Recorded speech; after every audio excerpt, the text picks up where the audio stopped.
Hey everybody, welcome to the channel. Today I've got some evening chores. I'm going to take care of the chickens and I'm going to go add a new tap to one of the maple trees on the farm and check the old taps for some sap. So stick around, I hope you enjoy.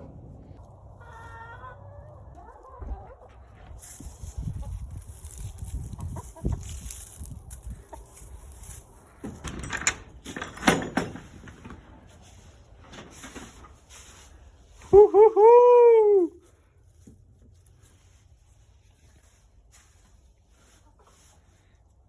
It's got a little crack in it, but you know, it's still edible in my book.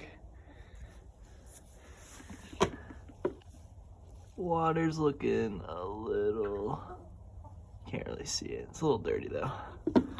Change it out.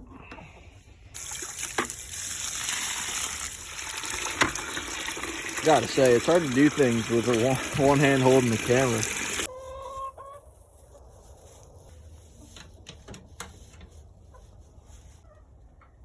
You like your new water? Are you okay with me using you for my own, your image for my own video, my videos? Can you sign a form for me, please? No, don't come outside. No. All right, y'all. Have a good time. Bye. Now that the chickens are taken care of, we're off to the woods to show you how to tap some maple trees. Okay, so we're in the woods. My dog just is taking off to go find a deer carcass. Like for showing you the deer. If you like this video, I'll show you the deer carcass. Okay, so here's what we're looking for. Maple trees. God, I love maple trees. Okay. So maple trees, they've got this this nice bark. It's got like little, it's starting to peel away a little bit. Like you can see cracks. And then if you look up the tree, this is not a very good example. I don't know if you can see this. If you look up the tree, it looks like this. This is a younger maple here. Very smooth bark. But you can see it's starting to crack here. So that's a good indicator. Another thing is they've got what's called opposite branching. You see how the branches shoot on the same side? Like there's no space. They shoot out from the same place. That's a telltale sign that it's a maple. There are other trees that have opposite branching, but there aren't that many. What we're doing here is we're looking for the best maple trees. And by best, I mean thickest. All maple trees are the best. I'm not discriminating. The thickest. And we only have a little bit of line left from our operation. So the idea is to try to get 2 trees. We're gonna cut this in half. Try to get 2 trees tapped and into this bucket that we'll take all the tools out. That's all my tapping tools. I'm not sure that we're gonna be able to do it. So we're gonna walk around here and see if we can find 2 good trees that are right next to each other. And if we can't, then we'll just find the biggest one and do that. All right. Hey, Tucker's got a bone. Come here, Tucker, come here. Show the camera what you got. There he is, here he is. Tucker, come here, bud. Oh, he's not stopping, he knows. All right, we're gonna go get him. You can have the leg. I just wanna show the camera. He's showing it off. Show the camera, Tucker. Oh, that's a good dog. Okay, we got the video of Tucker with the bone. So now we're gonna go look for maple trees. Yeah, I'm already learning so much. So this is a maple. I'm sure of it because it's got these red little ends here, and it's got it has opposite branching. I swear to you, there it is. It's got opposite branching. Okay, it's got the smooth and the ripple, and that's what I was going off of, smooth and ripple. But the oak, as I was saying earlier, the oak is really tricky because this has got it's got the ripples, and it's also got the smooth as it goes up. But this is an oak, and I can tell that because those leaves over there, oaks are known for holding onto their leaves a long time. Maple will leave their leaves pretty soon into the winter. Oaks will sometimes hold them on through the whole winter. And I can also tell by the shape of those leaves. That little branch, that little cluster right there. There you go. That is an oak. It's this kind of leaf is an oak leaf. It's a red oak or scarlet oak. I'm not sure. It's a kind of red oak, northern red oak, scarlet oak. I'm not sure, but it's an oak, and no maple syrup from oak trees, unfortunately. So I'm not going to tap this one, obviously, because that would be a waste. So I think I'm just going to tap the one tree and, you know, be grateful for what I get, because that's the best plan that I can think of. So we've got our tubing and we've got our tap here, and this is the tap. You drill a hole. I got the drill, I got the bit, so I can drill the hole and I can put the tap in, and I've got a hammer. But how am I going to connect it to the thing? Oh, this plastic is, wait a second, can I do it? Never mind, we don't need the water. We don't need the hot water. The hot water helps you put these two together. That'll do. All right, cool. Here's my special bit. It's special metal, not really sure. Mike set me up with this, he's the expert. But it's got a little piece of tubing that stops it from going too far in. You don't want to go too far in, it'll hurt the tree. This is enough to get the sap. I'm gonna do it real quick. Hopefully get it all before my phone dies. Just go straight into the tree here. Ready, set, go. And that is all that it is. And then you take a little stick. If there's any debris left in there, you clean it out. And then you take your tap, connect it to your tube, take your hammer, and yeah, tap it in. Oh, there is sap going. And then you kind of hear a little thump thump. Hard to describe. Once you hear that thump thump, you stop tapping. You don't want to go too far deep, because you'll if you go too far deep, you won't get as much sap, because it'll be too far in. So the part that could give you sap is covered by the tap itself. All right, so I'm back in the house. The dog's getting fed real food, not just a deer bone.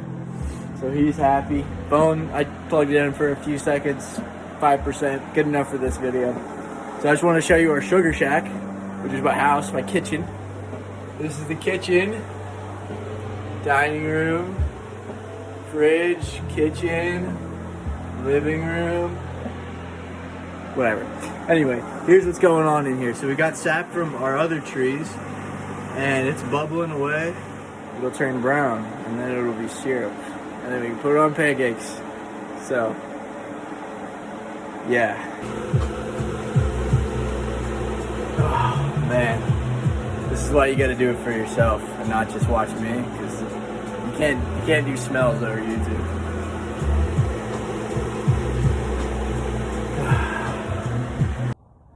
So, after I let my phone charge for about 5 minutes, we're here on the back porch, getting ready to go back out. Show you guys the finished product. Put the lid on. Here, we got the lid right here. We also got our collection bucket. Oh, not attached. We also got our collection bucket. And so we're gonna go collect some more sap, so you can see that too. All right, let's go. So we made it back to our tap in the woods, and look at this. There's already some sap in there, so we're gonna. Yeah, that's a great sign, man. How long has it been? Maybe 20 minutes. And this is towards the end of the day too, so looking really looking forward to this. I gotta say, trees, you know, when you're in a pinch, they make great camera stands. I've got these little clips here. Shout out Brady. He got these from a former farm that he worked at. You'll meet Brady, I'm sure of it, hopefully. He's a great guy. Anyway, they work great for this. So what I'll do is I'll take the bucket, take the tube, stick the hole, clip this in. There we go. Okay, so now that we've got that one all set up, we're gonna go to the old ones, or not old, but the ones I just had set up earlier, and see if we can get any sap from that. So off we go.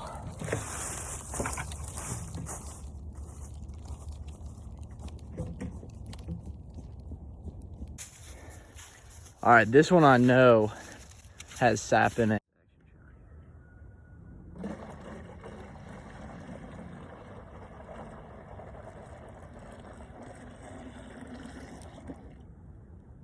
right. Okay, so back in from the maple tapping the maple tapping process. Now that the work is done, let's relax. It's a good day. Okay, so this wouldn't be Philosophy Farmer without some philosophy. And now that the work's all done, I think this is a great time for some philosophy. So I went ahead and went to the library today, and I picked up this book called The Art of Living by Epictetus. Here is a page that I just flipped to randomly, and I really liked it, so I wanted to talk about it, read it, talk about it. So the title of this is Treasure Your Mind, Cherish Your Reason, Hold to Your Purpose. Here it is. Don't surrender your mind. If someone were to casually give your body away to any old passerby, you would naturally be furious. Why then do you feel no shame in giving your precious mind over to any person who might wish to influence you? Think twice before you give up your own mind to someone who may revile you, leaving you confused and upset. Now, I think this is great advice. I think this is really interesting. This idea of giving our mind away. What I'm getting from it is that, you know, we kind of have a sense of our body. Like, if someone's coming at me, like, I'm going to fight you or I'm going to run away. Like, we want to protect our body. But he's saying, why don't we apply that same sort of, like, protection to our mind? Because someone could just say something mean to you, and if you're going to take that to heart and you're going to be like, ouch, that really hurt, like, get upset about it, like, hey, frick you, man. Put it nicely. That's like we're letting them in. They're taking our mind. They're directing our mind to this place of anger. And I mean, that's the same thing as like if someone took our body and like forced us into prison, we'd be mad, especially if it was unjust. If someone unjustly put us in prison, we'd be furious. But it's the same thing with with someone calling us a name or like making fun of us, or, you know, even like, yeah, like that kind of thing, disagreeing with us. We're allowing that person to take our mind from a place of relative calmness into a place of anger. And that is the same thing as a prison, because when you're in anger, the only thing you can really think about is like, how do we, like you're stuck in anger. And what I wanted to add to it, because I think this is just as equally true, is where not just where other people are letting our mind go, but where ourselves, where are we allowing our mind to follow? Because it's not always just people that are rude to us that lets our mind get away, but there are plenty of things that let our minds wander and take us into places that we really don't want to be. Like, even for example, like you see, what's a good example? I guess you got to be real. And this is for me as like a young man. If I see an attractive woman, then that's where my head goes. I'm like in that, like, oh, that's an attractive woman. You know. And I just kind of get like stuck in this weird space. Like, do I talk to her? Like, and it's not a comfortable feeling. Like, even though it is exciting, like in that emotional exciting, it's kind of chaotic because I don't really have any control over it. Not that I'm like drooling over these people, but just that like little tap. Like, it's nothing that woman does. Like, she's just existing, like living her life. Good for her. I'm just attracted to her, and this attraction leads me into this like weird feeling. And so what I'm working with right now is not letting that get to me. And what that means is, what I mean by that is, when I see that attractive thing and I'm like, okay, that's attraction, and I start to like get this weird feeling, especially like in my chest, and I'm like, what do I do? Like, I can't even speak, like kind of flustered. I breathe, and I gotta realize that I don't have to have that reaction. I don't have to go there. I don't have to have the presence of an attractive person bring me into that place of weirdness, of awkwardness, of lust, of whatever. And just recognizing that that doesn't have to be the way that it is so helpful. And it's not that I like don't feel that anymore. It's not at all like that. But it's more just that I can bear this. I can move through this. I'm not stuck in this anymore because I know that this doesn't have to be the way that it is. Just calling it by its name it's like so relieving. So that's helpful for me. Please feel free to send me a video, send me a comment, send whatever you want. Let's start talking about this stuff. But thank you for following me along in my day. This might be the last bit. There might be more. But I'm just going to take it easy the rest of the day. It's a great day. All right, I love you guys. Stay thinking. Well, I'll come up with a catchphrase. But until now, it's stay thinking. Okay, this is kind of like a PS. But here we go, man. This is starting to get into sap territory. The bubbles, man, it's getting close. Well, the mapling process is finished. I might have let it go for a little too long. That's okay, because we got this very own maple syrup.